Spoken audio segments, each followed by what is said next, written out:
Franck Ferrand sur Europe 1, au cœur de l'histoire. C'est une histoire du Troisième Reich que vient de faire paraître François Delplat aux éditions Perrin. Franck Ferrand l'a invité cet après-midi. Bonjour Franck. Bonjour Céline, bonjour à tous. Vous connaissez l'originalité de la pensée et du travail de François Delplat.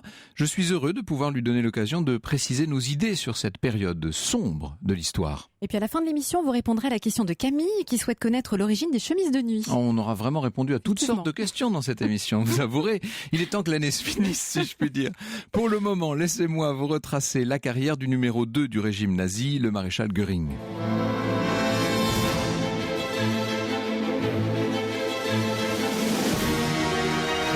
Europe 1, au cœur de l'histoire. Franck Ferrand.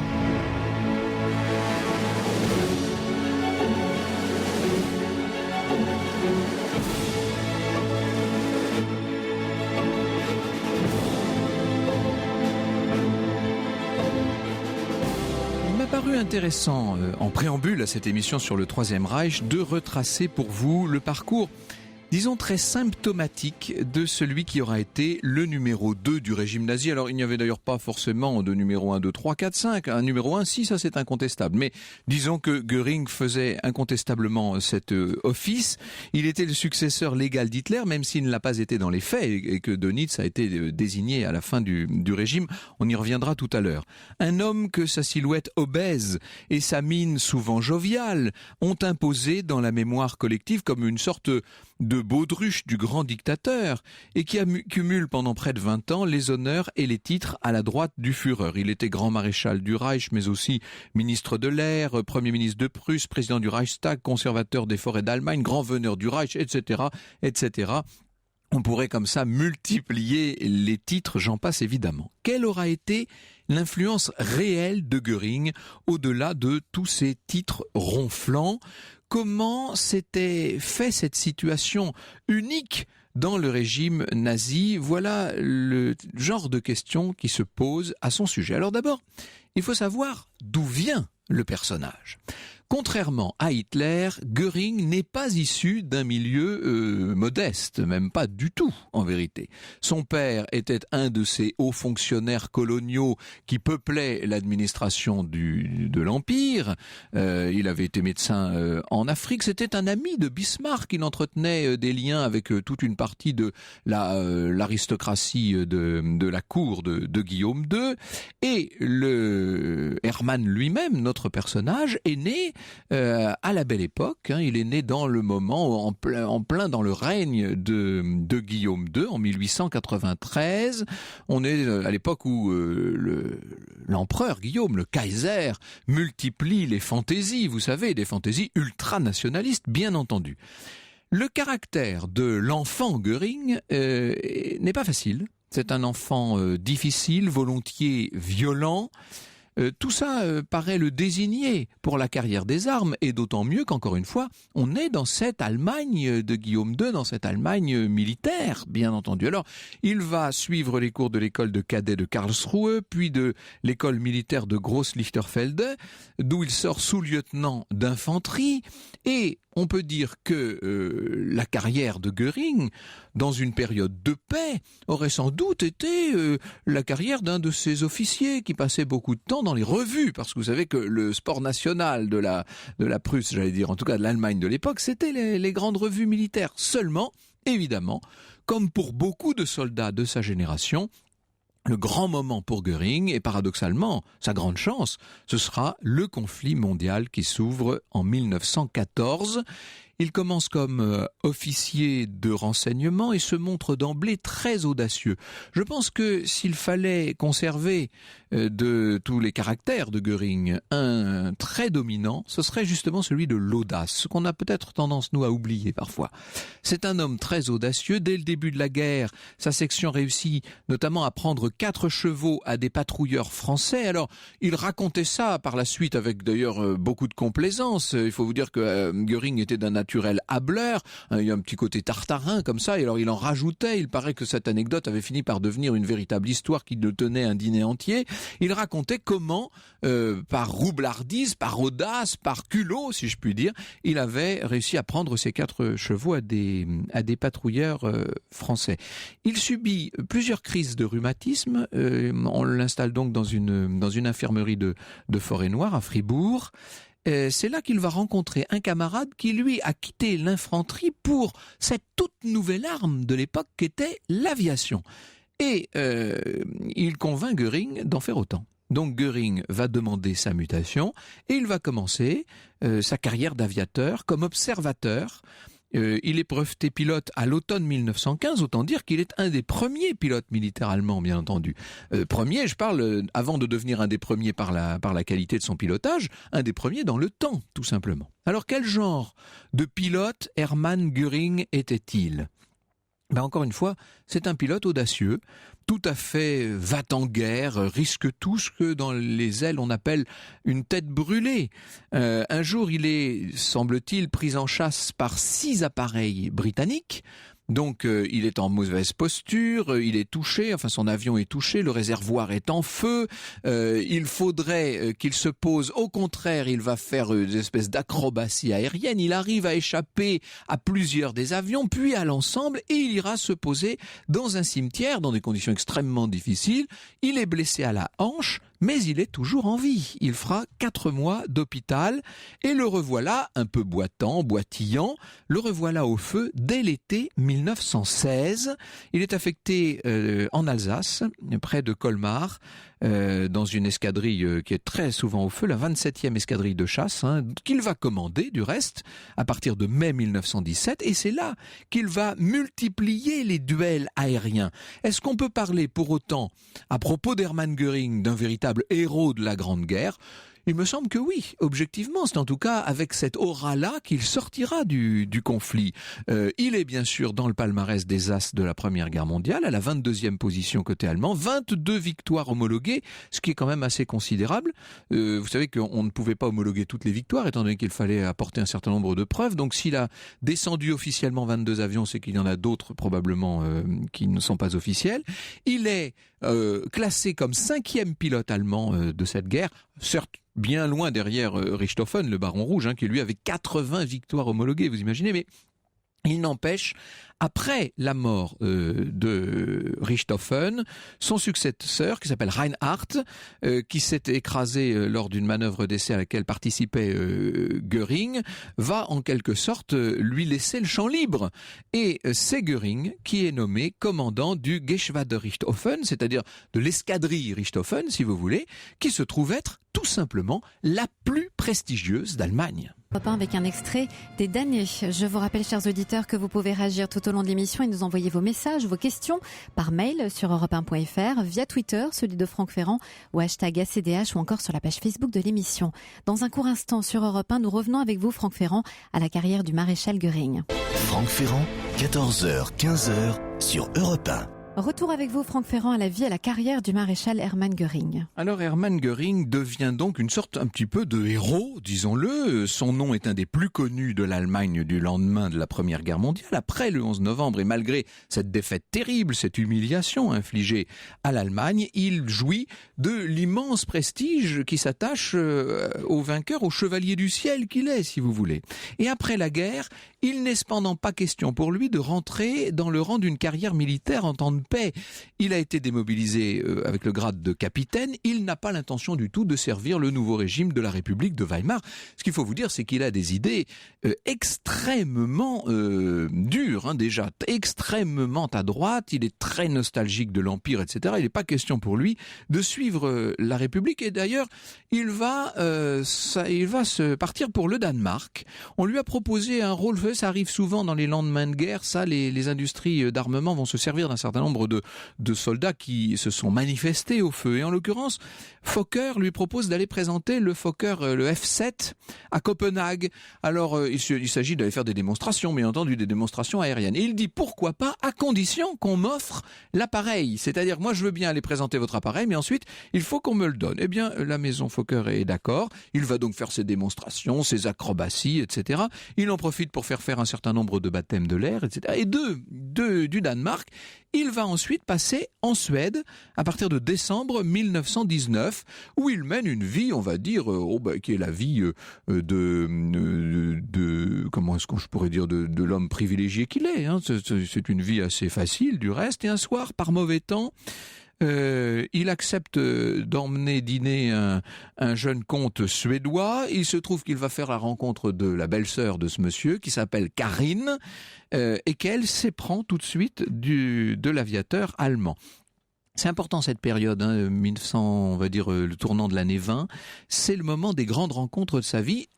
La première de ces grandes rencontres concerne, vous l'avez compris, sa vie privée. Le problème, c'est que cette femme, qui s'appelle Karine, non seulement a 5 ans de plus que Hermann Göring, mais elle est mariée.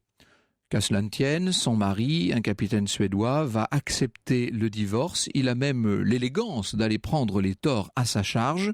Et voilà donc Göring de retour à Munich avec sa fiancée, avec cette Karine qu'il faut présenter à la mère de Göring. C'est un petit peu difficile. Enfin bon, on est dans une famille plus que comme il faut. Les noces n'en auront pas moins lieu le 3 février 1923 et je crois qu'on peut parler d'un grand amour. Les Göring partagent tout, même une passion, et quand je dis même, surtout peut-être, une passion pour cette espèce de mythe de la grande Allemagne triomphante qui habite Göring, qui habite Hermann depuis son plus jeune âge. On peut dire que le rôle de Karine est très important dans les premiers pas que va faire son mari dans le parti nazi. On en parlera dans un instant avec François Delplat. Je pense qu'elle a joué un rôle même peut-être plus important que ce qu'on a eu l'occasion de dire. Et là, c'est la seconde rencontre, bien entendu, une rencontre qui cette fois n'appartient plus à la vie privée mais à la vie publique. Un dimanche d'octobre 1922, Göring vient participer à une manifestation de protestation à Munich à propos de la demande d'extradition d'un chef militaire. J'entre pas dans tous les détails. Et il se trouve à côté d'Hitler, cet Hitler qu'il ne connaît pas du tout pour l'instant et qui estime qu'il est absurde de protester quand on n'a pas la force avec soi. Et ça, c'est exactement ce que pense Göring. Donc évidemment, ça crée des liens. Et disons-le, Göring d'emblée est subjugué par cette personnalité de Hitler. Et à quelque temps de là, un lundi d'octobre, toujours 1922, Göring va se rendre dans le fameux café Neumann de Munich, où Hitler doit parler. Auprès de lui se trouve Rosenberg, un germano-balte qui joue au philosophe. Quand le Führer a terminé son discours, il demande si quelqu'un dans l'assistance a une question à poser. À ce moment-là, Göring se dresse et il demande pourquoi l'orateur ne proteste pas contre l'infâme demande d'extradition par la France d'une demi-douzaine de généraux allemands. Il repose la question dont il avait obtenu la réponse en privé, si je puis dire. Et là, Hitler fait cette réponse en public. Il ne suffit pas de protester contre cette immondice, camarade, dit Hitler, avec cette espèce de phraséologie empruntée en partie au bolchevisme. C'est un bavardage inoffensif qui ne fera perdre le sommeil à aucun Français. Ce qu'il nous faut, vous m'entendez, ce sont des baïonnettes pour appuyer nos protestations. Et évidemment, Göring ne peut qu'applaudir à tout rompre. C'est là le chef dont l'Allemagne a besoin, estime-t-il. Je me dévouerai à cet homme corps et âme. C'est assez étonnant, ce genre de décision qui consiste, pour des raisons d'accointance politique et d'identité, d'idéologie, d'aller comme ça mettre sa personne au service d'une autre, et en l'occurrence de cette espèce d'agité là de Hitler, qui de son côté, disons-le, depuis longtemps cherchait un chef qui se serait distingué pendant la guerre. Ça donnerait un peu d'éclat à son parti naissant. On peut dire, pour simplifier un peu les choses et aller sans doute un peu vite en besogne, que Göring a trouvé un guide alors qu'Hitler a trouvé une caution. Lequel rend le plus grand service à l'autre? Ça, je vous laisse imaginer, mais enfin, là aussi, c'est une question qui mérite sans doute d'être développée. Toujours est-il qu'assez vite, Hitler va confier à ce Hermann Göring le commandement des fameuses SA. Les Göring, le couple Göring s'installe dans une petite maison près de Munich. Oh, c'est facile cette petite maison. On peut se rendre en tramway de la maison jusqu'au bureau du Herr Hitler. Franck Ferrand, 14h, 15h sur Europe 1. Revenons avec vous, Franck Ferrand, à la carrière du numéro 2 du régime nazi, le maréchal Göring. Alors donc, Hermann Göring a trouvé, du moins le croit-il, un emploi à sa mesure. Il va y réussir, du reste. Je lui confiais une cohue indisciplinée, écrira plus tard Hitler. En très peu de temps, il en fit une division organisée de 11 000 hommes. C'était quand même très important. Alors on parlera des autres chefs des SA et de Röhm notamment, mais Göring est à l'origine de l'organisation de tout ça. Il met les choses sur pied. C'est le véritable commandant, si vous voulez. Et là-dessus survient le putsch manqué des 8 et 9 novembre 1923, putsch au cours duquel Göring va être blessé. Il a joué un rôle absolument majeur dans cette affaire. Il est blessé de 2 balles à l'aine. Ce putsch de 1923, on peut dire qu'il marque un tournant décisif dans cette carrière dont les soubresauts épousent l'histoire du Parti national-socialiste.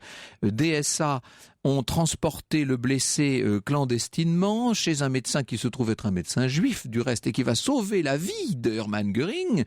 Il sera transféré de nuit dans une clinique, oui, parce qu'il est sous le coup d'un ordre d'arrestation, bien entendu.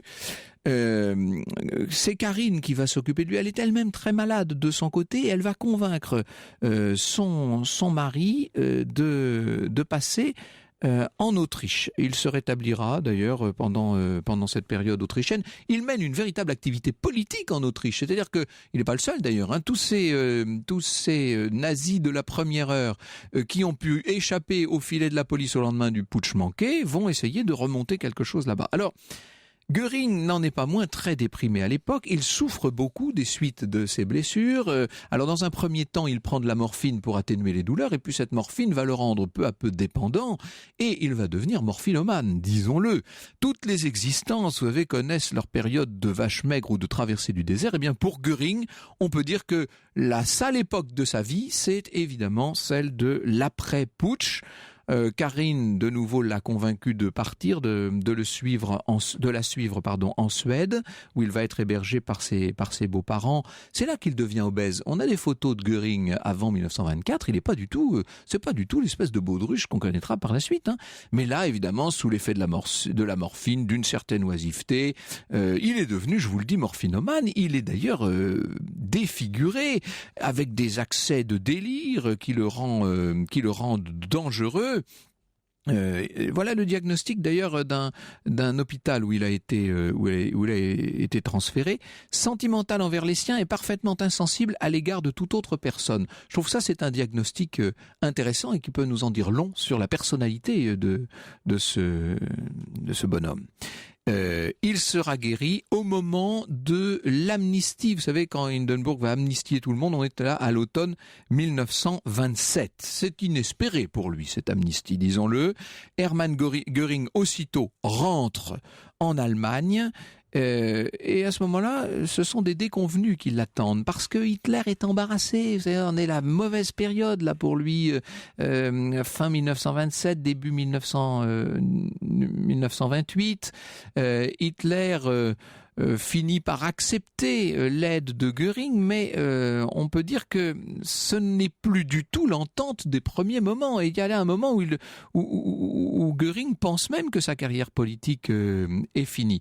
C'est l'époque aussi des élections de mai 1928, avec de très mauvais résultats pour les nazis, qui n'auront que 12 députés. Ils en avaient 32 en mai 1924. Ensuite, ça explosera littéralement, mais enfin pour l'instant c'est la mauvaise élection, si je puis dire. Göring n'en est pas moins élu et c'est le début disons-le, de sa carrière. Il prend un bel appartement à Berlin et le voilà qui mène maintenant la carrière d'un député, un député parfaitement dévoué à la cause et qui, ça pour Hitler c'est fondamental et c'est peut-être ce qu'il y a à retenir de tout ce parcours, c'est que Göring, et par ses origines, par ses relations, etc., va fréquenter les salons élégants. Il fréquente un certain nombre de membres de l'ancienne famille impériale. Il est en quelque sorte, si vous voulez, l'ambassadeur d'Hitler dans la bonne société. Des industriels, des banquiers se rapprochent de Göring. Et il va se surpasser au moment des élections de septembre 1930. Il devient à ce moment-là un des grands orateurs du parti. On ne sait pas ce qui s'est passé d'ailleurs, parce qu'il n'avait pas en lui au départ ce talent particulier de battleur d'estrade qu'il va acquérir dans le cadre de cette campagne-là. Alors là, c'est le grand succès, vous savez, en 30, 107 députés. Hitler va lui préférer néanmoins pour la direction des SA, et ça n'empêche pas Göring de continuer du coup à faire son chemin au Reichstag. Il est évident que pour cet homme, comment est-ce qu'on pourrait dire, c'est un personnage assez imbu de lui-même, vous l'avez bien compris, assez m'as-tu vu, etc. Cette carrière pourrait être considérée comme une fin en soi, mais n'oubliez jamais qu'il est par ailleurs très dévoué au parti. Il a certes d'un côté, comment est-ce qu'on pourrait dire, qu'il est assez respectueux des traditions, des institutions, etc. Mais d'un autre côté, il est prêt à tous les coups de force, il est prêt à tous les reniements, il est prêt à toutes les audaces, dans ce caractère audacieux qui est le sien, pour porter le parti au pouvoir. Le 30 août 1932, la coalition du centre plus du parti du peuple bavarois plus les nazis portent Göring à la présidence du Reichstag, et lors de la première session, un député communiste demande le refus de confiance à von Papen. Ça va être l'ordre de dissolution signé d'Hindenburg. Göring, ça c'est assez extraordinaire, Göring feint de n'avoir rien vu, et la motion, en l'occurrence, est adoptée. On va voir jusqu'où, comment pourrait-on dire, jusqu'où l'habileté tacticienne de Göring aura été essentielle dans l'accession d'Hitler au pouvoir. Bonjour François Delplat, nous allons revenir sur cette carrière de Göring ensemble, et puis bien entendu, au-delà du personnage, c'est l'ensemble du Troisième Reich qui va faire l'objet de vos éclaircissements. Franck Ferrand, 14h, 15h sur Europe 1. Au cœur de l'histoire, vous nous parlez cet après-midi, Franck Ferrand, du Troisième Reich, avec votre invité François Delplat, normalien, docteur en histoire habilité, auteur d'une histoire du Troisième Reich aux éditions Perrin. Alors, François Delplat, j'ai laissé Göring dans les débuts encore de sa carrière. Il va jouer un rôle essentiel dans le fameux incendie du Reichstag, bien entendu.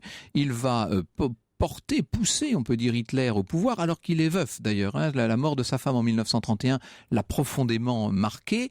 Il est un peu, je disais qu'il était la caution d'Hitler, il est un peu celui grâce auquel Hitler a réussi à convaincre des milieux qui jusqu'alors lui étaient fermés. Je pense à la grande industrie, à la banque, à l'armée, surtout à la Wehrmacht.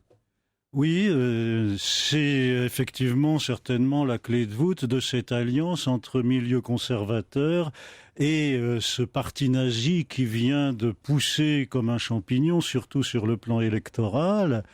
Et on peut citer en particulier le nom du docteur Schacht, Hjalmar Schacht, qui est le grand spécialiste des finances, qui a déjà une grande auréole sur le plan mondial comme spécialiste des questions monétaires, pour avoir, entre guillemets, sauvé le marque après la terrible inflation de 1923. Cet homme, qui fait partie des milieux conservateurs allemands, qui en est l'un des fleurons, il est véritablement recruté par Göring comme sympathisant nazi au mois de janvier 1931, et il va lui présenter Hitler, et ce sont là des moments absolument capitaux dans la préhistoire du Troisième Reich. Et ensuite, Schacht devient le grand tome du Troisième Reich sur le plan à la fois financier et économique, jusqu'environ en 1936. Alors Göring, aussitôt après la prise de pouvoir de Hitler, en janvier 1933, quand je dis prise de pouvoir, c'est Hindenburg, président de la République, qui l'a nommé chancelier, va organiser la police. Je pense que cette dimension de police, les tout premiers camps de concentration, etc., il faut insister, car c'est Göring, ça, au départ. Oui, et en qualité de ministre de l'Intérieur en Prusse. La grande habileté d'Hitler pour arriver à se faire nommer chancelier alors que le président Hindenburg ne voulait pas en entendre parler et l'avait quasiment juré pour l'éternité. La grande habileté d'Hitler, c'est au dernier moment de se contenter d'un seul ministère. Il veut absolument la chancellerie, mais alors comme ministère, il se contentera du ministère de l'Intérieur, à la fois au plan du Reich et au plan de la Prusse. Au plan du Reich, ce sera Wilhelm Frick, et au plan de la Prusse, Hermann Göring. Et à ce moment-là, le ministre de l'Intérieur au niveau des Länder a le pouvoir sur la police, contrairement au ministre de l'Intérieur du Reich qui joue simplement un rôle de coordination. Donc c'est Göring, l'homme fort. La Prusse, c'est la moitié de l'Allemagne à cette époque, et c'est surtout la capitale, Berlin. Et donc c'est l'homme fort de la police. Donc on poursuit les communistes, on poursuit tous les républicains d'une manière générale.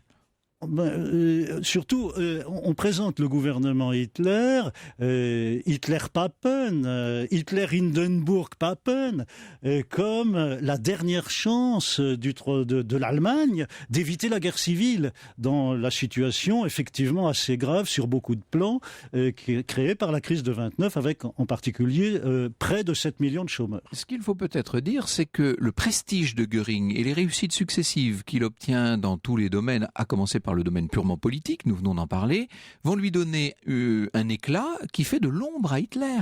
On peut presque s'étonner qu'Hitler n'ait pas essayé de l'évincer, car à un moment, il était quasiment un concurrent.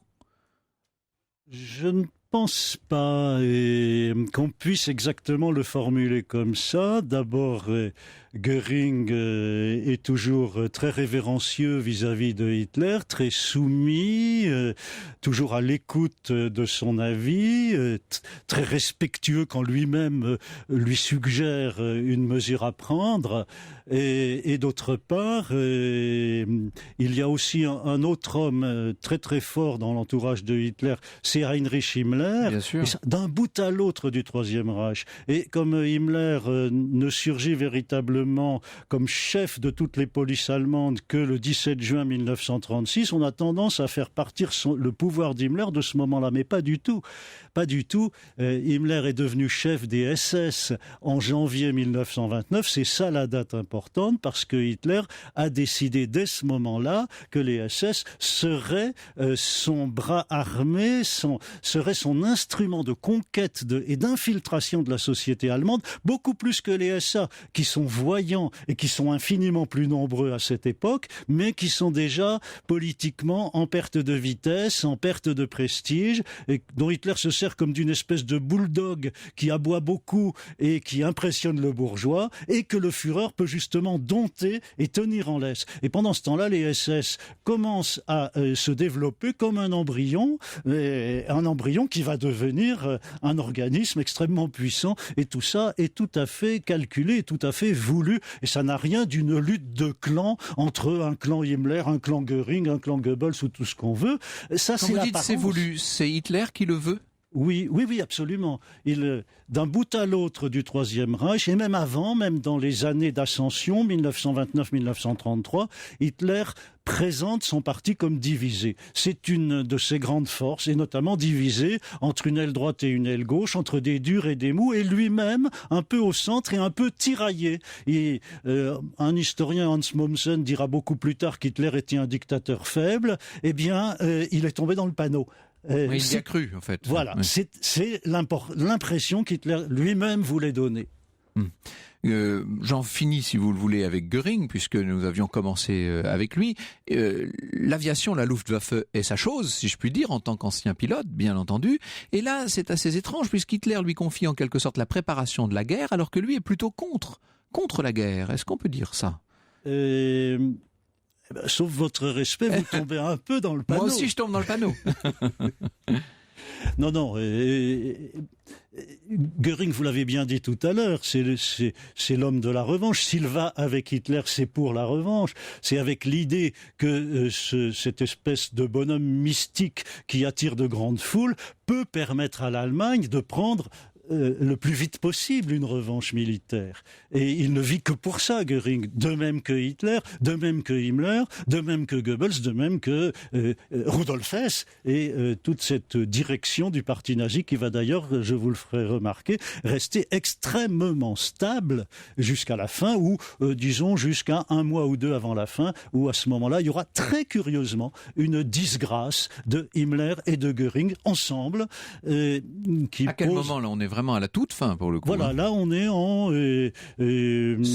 avril 1945, dans les semaines précédant le suicide d'Hitler. Il y a comme une disgrâce extrêmement curieuse et bizarre et à expliquer, et pas encore très bien expliquée, de Himmler et de Göring ensemble. Alors je sais que vous avez horreur qu'on dise que Hitler était fou, puisqu'au contraire vous nous dites qu'il était sans doute parfaitement maître de ce qu'il faisait. Mais on pourrait imaginer qu'à la toute fin de la guerre, au début de l'année 1945, une partie des décisions qu'il prend n'ont plus tout à fait de cohérence. Eh bien là aussi je m'inscris en faux. Sur la folie de Hitler, je ne la nie pas du tout. Au contraire, j'essaye de la cerner. C'est-à-dire que, bon, on l'a beaucoup traité de fou furieux, en particulier au moment du déclenchement de la guerre.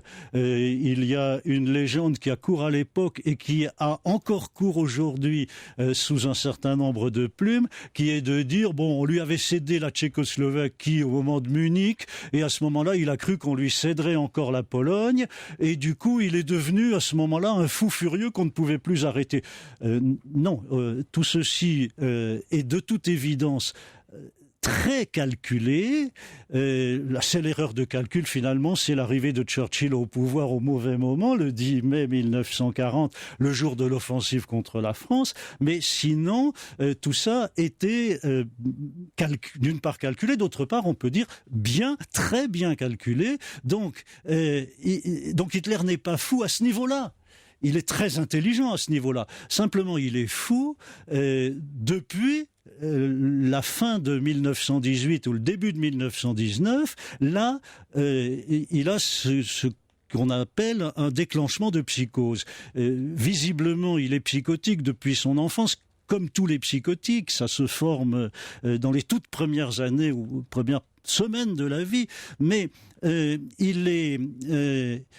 la psychose peut se déclencher ou pas, on peut devenir fou ou pas dans sa vie quand on est psychotique au départ. Et lui, il le devient véritablement quand, ayant le traumatisme de cette défaite de novembre 1918, il trouve très rapidement une explication folle qui est le rôle des Juifs. Et il devient persuadé, mais sincèrement persuadé, il n'y a pas là une ombre de jeu. C'est un grand joueur, mais oui. Quand il dit que les Juifs c'est pas du cinéma, oui, ça c'est pas du tout du jeu. Il le croit, il croit les Juifs derrière tous les maux, non seulement de l'Allemagne, mais de l'humanité, y compris les maux physiques.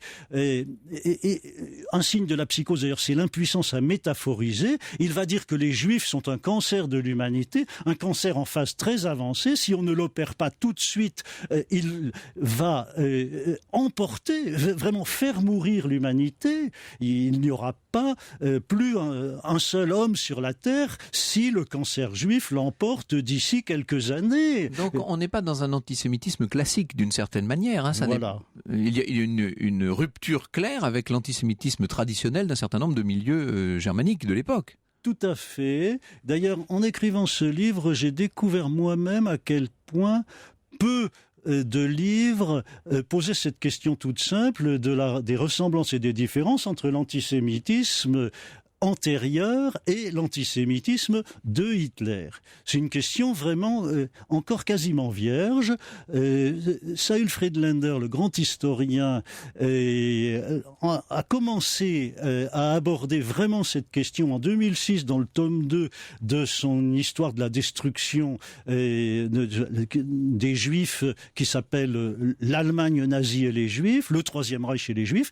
Friedländer a parlé notamment d'un antisémitisme l'antisémitisme rédempteur. Il a inventé cette expression que je trouve tout à fait géniale et qui situe bien le problème. C'est-à-dire que, oui, c'est la rédemption, c'est-à-dire que Hitler se pose à ce moment-là en antéchrist, il réagit contre le christianisme qui a imposé à l'humanité une morale de la pitié tout à fait dommageable par rapport au monde, au paganisme grec et romain qui, lui, avait le courage de réduire les barbares en esclavage. Alors ça c'est ce que pense Hitler, je précise pour ceux qui prendraient l'émission en cours. Vous êtes bien sur Europe 1 et François Desplat se met dans la tête d'Hitler, si je puis dire. Voilà, donc le paganisme gréco-romain, c'était la véritable humanité, la bonne humanité, celle qui repose sur une hiérarchie des races. Le christianisme a tout fichu en l'air pendant 2000 ans, en imposant une morale de la pitié, sous l'influence elle-même du judaïsme, et tout ça, le prophète Hitler, sa folie, c'est de se croire un nouveau prophète, un nouveau Christ qui va sauver l'humanité, qui est le rédempteur par rapport à ces errements de 2000 années du christianisme. Comment ce prophète va-t-il réussir à convaincre la foule? C'est ce que nous voyons dans un instant.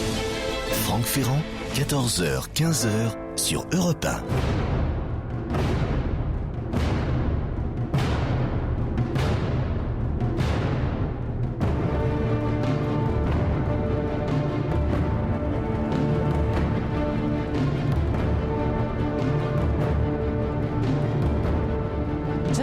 Sur Europe 1 avec un extrait de la bande originale du film Valkyrie.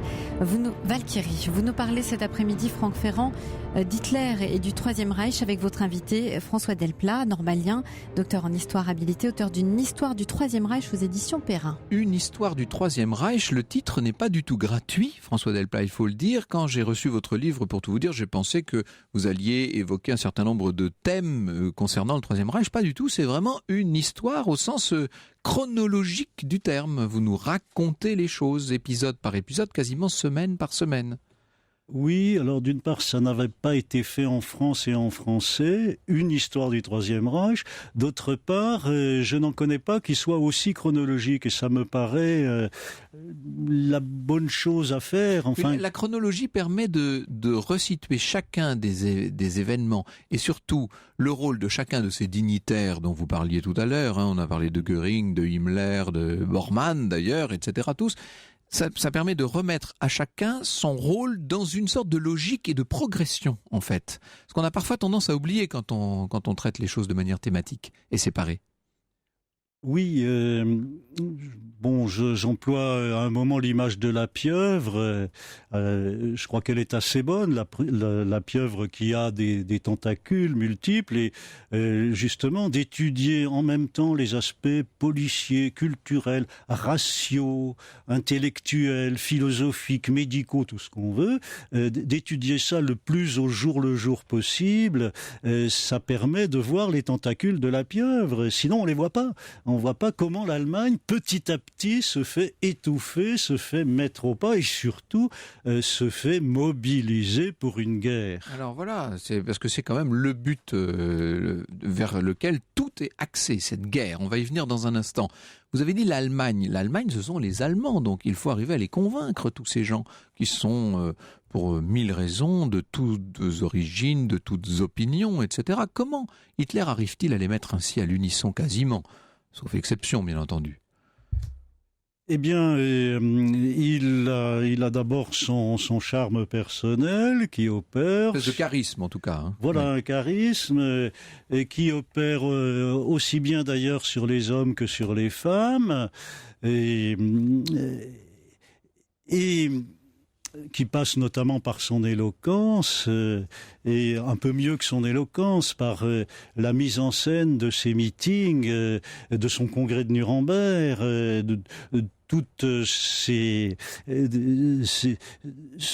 tout ce décor, ces insignes, toutes choses auxquelles il avouait une attention personnelle et dans lesquelles il a réussi d'ailleurs à mobiliser son propre talent de dessinateur et de peintre rentré. On se moque beaucoup de lui et d'ailleurs on le traite aussi même de peintre en bâtiment pour dire que c'était un artiste peintre raté. Tout ceci d'ailleurs étant l'un des ingrédients de son succès, parce que tant qu'on le traite de peintre en bâtiment, on voit pas que c'est un homme politique, un diplomate et même un chef militaire tout à fait compétent, du moins par rapport aux objectifs qu'il se fixe. Donc il y a tout ce décor auquel il prête la main très personnellement, à l'imitation d'ailleurs de son grand maître qui est Richard Wagner, l'auteur d'opéra, qui lui-même était très soucieux de décors, de costumes et de mise en scène. Donc il y a tout ce... C'est son inspirateur en tout cas, à défaut d'être son maître. Voilà, donc Hitler est un artiste raté, si on veut, au sens où il n'a pas réussi à devenir un peintre ou un architecte. Il avait aussi cette vocation d'architecte, donc ça il n'a pas réussi, il n'est pas devenu un peintre qui exposait dans les musées, ni un architecte qui avait des commandes. En revanche, il a mobilisé ce talent réel qu'il avait dans son œuvre, qui est son Troisième Reich, et qui est la guerre de ce Troisième Reich. Tout ceci peut être assimilé à une œuvre d'art totale, suivant donc le concept de son maître Wagner. Par rapport à la société soviétique, mise sous un régime de terreur par Staline à la même époque, comment définiriez-vous la mainmise, l'emprise du régime nazi sur la société allemande ? Comme infiniment plus habile. Et on a vraiment tout à fait tort enfin très souvent tort. Il y a des points de comparaison, il y a des points de rapprochement, mais il y a surtout des points de différence entre nazisme et stalinisme, nazisme et communisme, et en particulier dans l'habileté avec laquelle l'un et l'autre ont été mis en œuvre par leurs dictateurs respectifs. Le stalinisme, bon, il y a un petit peu de ruse si on veut, mais il n'y a pas du tout l'habileté et le doigté qu'il y a dans le nazisme. Staline utilise énormément la répression, arrête des millions de gens, ça paraît plus brutal, mais enfin, il ne faudrait pas minimiser pour autant les brutalités du régime nazi, qui sont grandes aussi, tout de même. Elles sont grandes, elles peuvent être énormes, elles se développent pendant la guerre sous la forme quand même de meurtres de masse. Bah oui. Mais justement, il y a un doigté au sens où il y a une progressivité, où par exemple les meurtres nazis avant-guerre, en temps de paix, sont très criminels, très calculés, vraiment sans excuses, sans circonstances atténuantes, mais infiniment moins nombreux que sous le stalinisme. Alors, diplomatiquement, Hitler n'a qu'une idée, c'est d'aller vers la guerre, bien entendu. Mais il va s'appuyer pour le faire sur un certain nombre de pays. Alors, on pense toujours aux deux régimes autoritaires, régime fasciste italien et tout nouveau régime de Franco en Espagne. Il s'appuie sur l'Espagne et sur l'Italie, incontestablement. Mais celui avec lequel il va s'allier, ça surprend tout le monde et ça prend la planète entière à contre-pied, c'est précisément Staline et le régime soviétique. Comment a-t-il été vers ce pacte germano-soviétique ? Eh bien, tout à fait, à la fois lentement et rapidement. Et il développe un anticommunisme qui semble absolument sans faille entre 1933 et le tout début de 1939. Et il se dit aussi un homme de paix. Moi, je fais un réarmement, mais c'est uniquement pour rendre au Reich sa dignité, parce que on l'avait plongé dans l'indignité en le privant d'armes. Qu'est-ce que c'est qu'une nation privée d'armes? Elle est forcément l'esclave des autres. Donc, pour pas être l'esclave des autres, je fais un réarmement, mais je suis un homme de paix, j'ai pas du tout l'intention de m'en servir de mes armes. Il y a beaucoup de gens qui le croient, ça, du reste. Hein. Oui, et notamment en France. Notamment en France. Et ça reste une chose un sujet un peu vierge, les intentions de Hitler contre la France. Il y a un livre d'ailleurs de Jean-Paul Cointet très récent, Hitler et la France, qui commence à lever un peu, je dirais, un coin du voile là-dessus. Hitler n'a jamais renoncé à écraser la France. C'est l'un de ses souhaits permanents. Et entre 33 et 39, il dit le contraire, le cœur sur la main. Il dit: je vous laisse l'Alsace-Lorraine, j'en veux pas. Je veux faire une amitié éternelle avec vous. Mais ça alors, c'est complètement du cinéma. Il a l'intention d'écraser la France, et quand il le fait en mai-juin 40, il réalise une de ses intentions les plus chères. Et ce que vous nous dites, c'est que tout le monde s'était mis au diapason de cette intention. Il y a donc une sorte de programme qui est réalisé avec le concours, chacun dans son registre, de tous ces sbires, en fait. Oui, bien entendu. Alors, d'un autre côté, comme je disais tout à l'heure, il organise aussi des divisions entre son entourage. Divise pour mieux régner, ça, oui, bien sûr. Voilà, donc,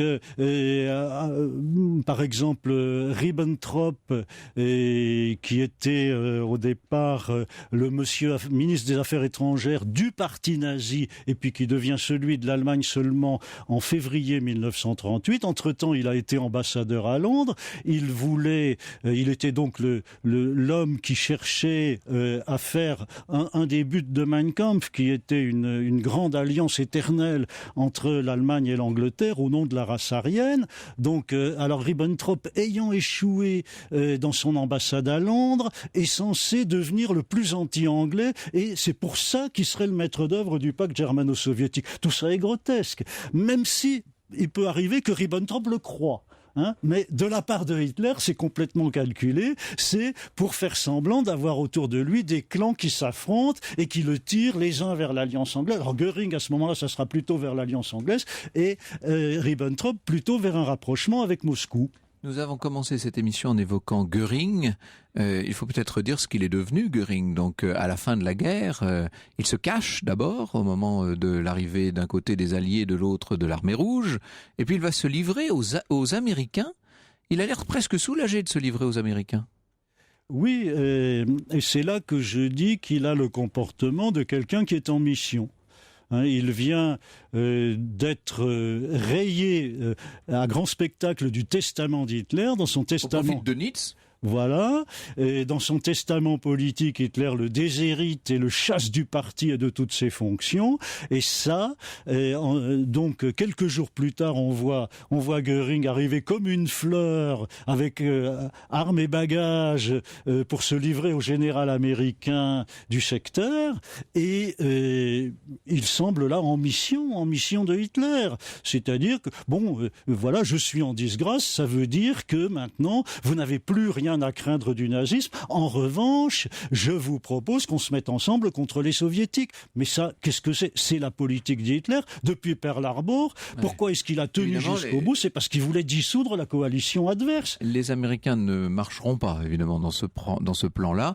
Ce sera le procès de Nuremberg pour Göring comme pour un certain nombre de ses camarades, et il sera finalement condamné à mort. Il se suicidera avant d'avoir pu être pendu.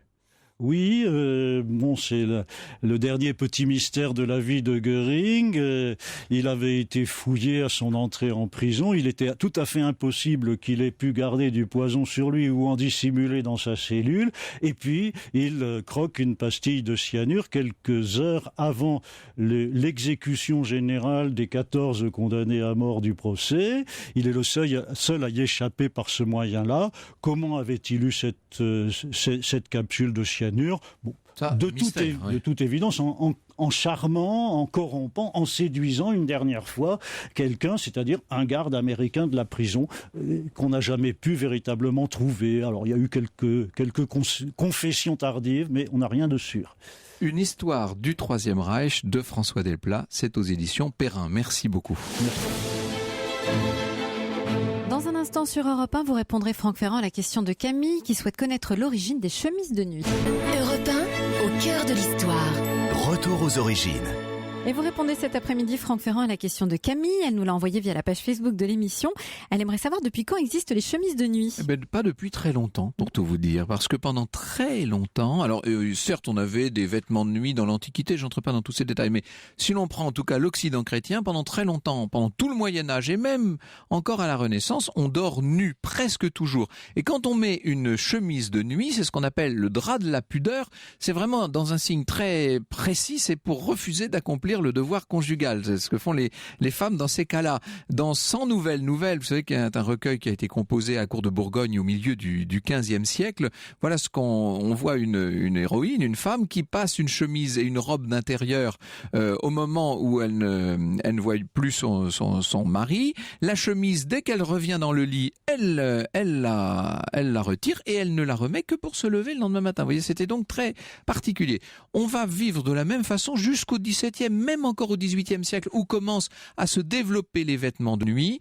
Le vêtement d'intérieur commence à connaître vraiment, à se répandre au XIXe siècle. Quant à la lingerie de nuit telle qu'elle, elle n'existe tout simplement que depuis le XXe siècle. Elle est aujourd'hui beaucoup plus fonctionnelle et elle est liée à la mode, évidemment.